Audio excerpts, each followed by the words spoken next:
Are you confused about when to use a true T as opposed to the tapped T, which is also called a flap T? That's understandable because it's a complex issue. Stay tuned and I'll explain. Hi, I'm Lori with Pronunciation Pro, and in each of my videos I provide just a snippet of information about American English pronunciation. A snippet is a small amount of something, and my hope is that by keeping the information bite-sized, it will make your job of learning American English pronunciation just a little bit easier. So I had a request from a subscriber to cover the topic of when to use a true T instead of a tapped T. In order to do this, we first have to cover the rules for using a tapped T. And just to explain my terminology, I know many people call this sound a flap T, but in our program we refer to it as the tapped T, so that's what I'll be calling it in this video. A tapped T sounds like a very quick, light D sound. And just to set your mind at ease a bit, it's completely acceptable to use a true T at all times. However, native speakers of American English use the tapped T a lot, so I'm going to cover the rules that govern our usage of the tapped T.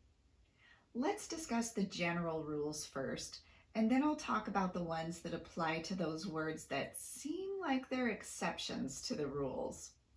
The most important general rules, the ones that will apply for about 95% of the words you're going to encounter, are these. Number one, the tapped T occurs between vowel sounds. For instance, later, notice, butter, community. And by the way, R vowels, or vocalic R sounds, count as vowels when it comes to the tapped T. So for example, hurting, 40, martyr. It's not the spelling that dictates this, it's the sound that the letter makes. So a word like little still gets a tapped T because that dark L at the end of the word is pronounced ul. So the T is actually falling between vowel sounds. Number two, the T cannot be tapped in the stressed syllable of a word. So for instance, attend, routine, potato, eternity. Notice that in potato and eternity, I did tap the second T, but not the first one because it falls in the stressed syllable. Number three, we don't use a tapped T for those words with a syllabic N. So for example, cotton, certain, written, gotten. These are words with a T vowel N configuration in the unstressed syllable.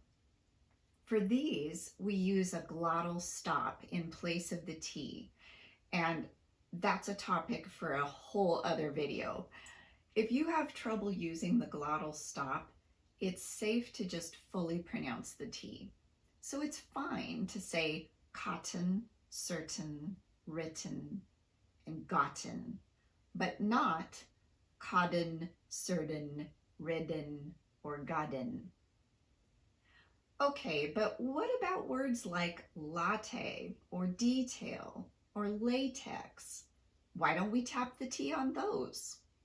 Well, another lesser known rule is that the T is only tapped when the vowel immediately following it is reduced.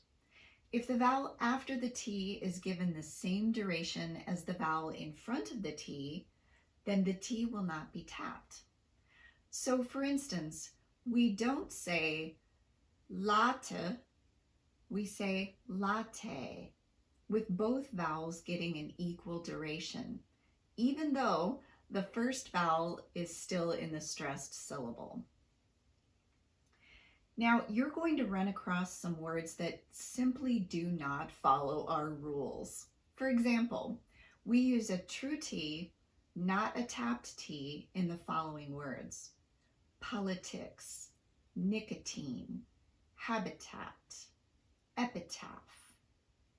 We also use a true T with the following common suffixes: tate, for example, rotate, imitate, debilitate; tude, for example, attitude, solitude, gratitude; tary, spelled with an A-R-Y or an E-R-Y, so military, sanitary, cemetery, and so forth; tism, for instance, pragmatism, dogmatism, autism; and type, for example, genotype, stereotype, prototype.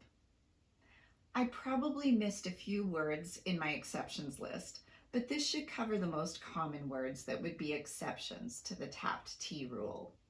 I want to emphasize again that if learning the tapped T feels daunting to you, it's completely okay to use a true T instead.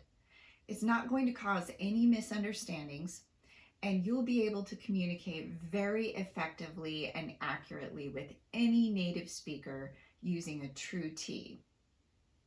If you found this information helpful, please like my video and subscribe to my channel. I'm going to be posting new videos regularly to help you with your American English pronunciation, one small skill at a time. And if you prefer to work on your pronunciation in a more comprehensive manner, check out our program, Pronunciation Pro. I've included the link below. In the meantime, happy practicing, and I'll see you in the next video.